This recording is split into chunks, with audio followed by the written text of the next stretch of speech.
here today to talk to you about my mental health journey. I am not bipolar. I do have a bipolar disorder. There's a distinction. I am not my mental illness. I have my own story to tell. Oftentimes when people say she's bipolar, he's bipolar, they use that 3-syllable word as if that one word defines who that person is. Statistics show that 1 out of 4 people in the United States has some form of mental illness. That's 25% of our population. So today I'm here to talk to you about my journey with bipolar disorder. And I'm here to talk to you about the masks of mental illness. And I'm here to talk to you a little bit about stigma and shame. Now let's talk about the masks of mental illness. What a lot of you don't realize is that people that have mental health problems often wear a mask. So let me talk to you about my mask, my external mask. Now what I've worn what I've done with my external mask is I've worn this to have an image of being mentally well, but a lot of times that's not always the case. So my external world is this. Let me talk to you about that. When I went off to high school, I did very well. I went off to college, I graduated at the top of my class, had a lot of friends, I was president of several organizations. I then went off into sales and sales management for 3 years. I was the first salesperson to be promoted after only 5 months in sales. I was the top salesperson and one of the top salespersons in the country. I then went off to graduate school. At graduate school, I went to New York University where I got an MBA in marketing in international business. I also got a master's in French studies. And when I was in graduate school, I studied for a semester in France. Also, when I was in undergrad, I studied for a semester in France. Then when I got done at NYU, I was fortunate to have 5 job offers. I decided to go to the #1 marketing company in the world, which was Procter & Gamble, where I marketed Oil of Olay and Clearasil. I was a superstar there, but I was miserable. I hated the corporate world. So after 2 years at Procter & Gamble, I fled the corporate world and I moved to Costa Rica. While in Costa Rica, I taught English as a second language at a university there. I then came back and moved to Wisconsin, where I taught at the University of Wisconsin in Madison. I taught marketing classes. For 5 years, I had my own advertising business. I had some of the biggest brands in the world were my clients. And then I decided to open up an equine energy healing business, which I did for a couple years. I also taught French, Spanish, and English as a second language to kids and adults for many years.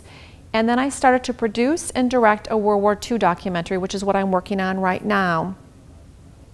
So that's my external world. Now, if you just listen to what I said about my external world, you might think I have a very rich and varied life. And it's true, I do. You might also think that I've been very successful. And it's true, in many ways I've been very successful. But it does not tell you the full story. That's the mask that I've been wearing. So let's go behind that mask and let's look at my internal world. So for the first 16 years of my mental health journey, I did really well without daily medications.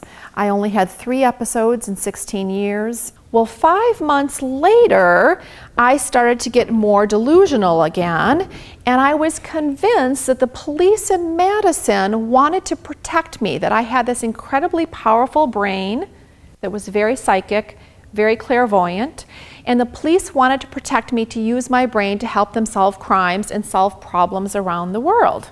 I was convinced of this. So in July of 2001, I thought I was supposed to go deep into a state forest to meet with a high-level intelligence organization that was working to protect me, who could not talk to me directly because everything around me was bugged, but wanted to meet with me in some state forest. So I fled my house, went to a state forest one night, parked my car, went deep into the forest, spent the whole night in the forest. The next morning I got up. I didn't meet any intelligence organization, but I was convinced they still wanted me to meet them somewhere. And I walked through the forest. I took 2 vehicles that had keys in their car to drive me to a small town that had a campus nearby.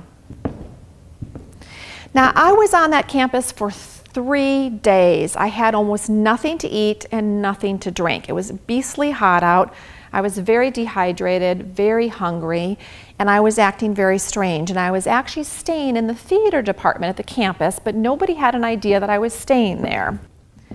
On the 3rd day, I went outside and started wandering around one of the campus buildings, and I was screaming and hollering. Clearly, something was wrong. Somebody called 911, the ambulance came, the police came, and unfortunately, in the midst of me being taken to the hospital, I ended up kicking a police officer by accident. Thankfully, she was not seriously hurt, but I was charged with a felony for hitting a police officer. Several months later, I was found not guilty by reason of mental disease or defect for this crime, and I was put in a 5-year supervisory program under the state of Wisconsin. Now, being that I was in this supervisory program, even though I had private health insurance, I was not allowed to go to a private hospital for psychiatric care. So if I got sick, they required me to go to the state mental hospital. Well, a couple months after being put into the supervisory program, I got sick. I was having a delusional episode. They sent me off to the state mental hospital and decided to keep me there. Now in Wisconsin, once you get put in the state mental hospital, it's very difficult to get out. I was there more than a year, completely locked up for more than a year. And it was a very dark, dark period of my life. It totally brought me to my knees. Now, during the 5 years that I was being supervised, I had 5 hospitalizations, and every single time they had to take me to the state mental hospital. I want to tell you a little bit about what this was like. So in Wisconsin, if you're taken to the state mental hospital, the state patrol officers will transport you. But what they do first is they arrest you. That's right, you haven't done anything wrong criminally, you're just having a mental health episode, but they arrest you. They literally come to your home, take you out in handcuffs, all of your neighbors see this, put you in the back of a squad car. They take you to the local jail where you can stay up to 3 days. Maximum is the amount you can stay is 3 days. You're lucky if you get your medications during those 3 days. And then they shackle your ankles and your hands again, put you in a squad car and drive you a couple hours up to Winnebago. One particular time we had to stop because I had to go to the bathroom, and I'll never forget how much shame I felt when I walked into the convenience store. Everybody was staring at me. Here I was, shackled hands and feet, and all I had simply done was had a mental health problem. I had obviously done nothing wrong to break the law. It was very, very humiliating. Now, when I got out of the hospital one of the times, my supervisory team decided that it wasn't enough to let me out of the hospital, that they wanted to put an ankle bracelet on me. Now, I had never fled the program. I had never said I was going to flee the program, but for 6 months I had to wear an ankle bracelet, which was another further humiliation. The stigma can be crippling, absolutely crippling. People wear masks because of the stigma. And then often those of us that have mental health problems find that we're perpetuating the stigma. Because if somebody comes to me and starts saying something about somebody with bipolar that is not at all accurate, oftentimes I don't feel like I can say what I really want to say, or I don't feel like I can say that, hey, I have bipolar, because I'm afraid of what they'll think, what they'll say, or that somebody at my work might find out. The other thing that's difficult is the shame. It's like 2 oppressive clouds pressing down on you at all times, a dark, oppressive cloud. That's how the shame feels.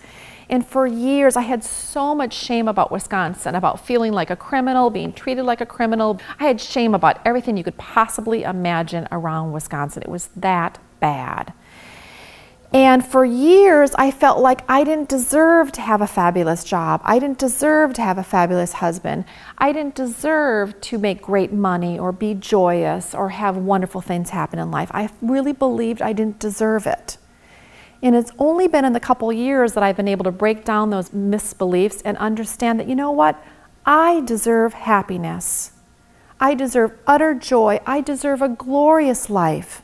It doesn't matter that I have a mental health problem. I'm a child of God like everybody else in this room. 2 years ago, the Huffington Post had an incredible article. And the headline for the article says it all. And the headline said, "The only shame in mental illness is the shameful lack of understanding."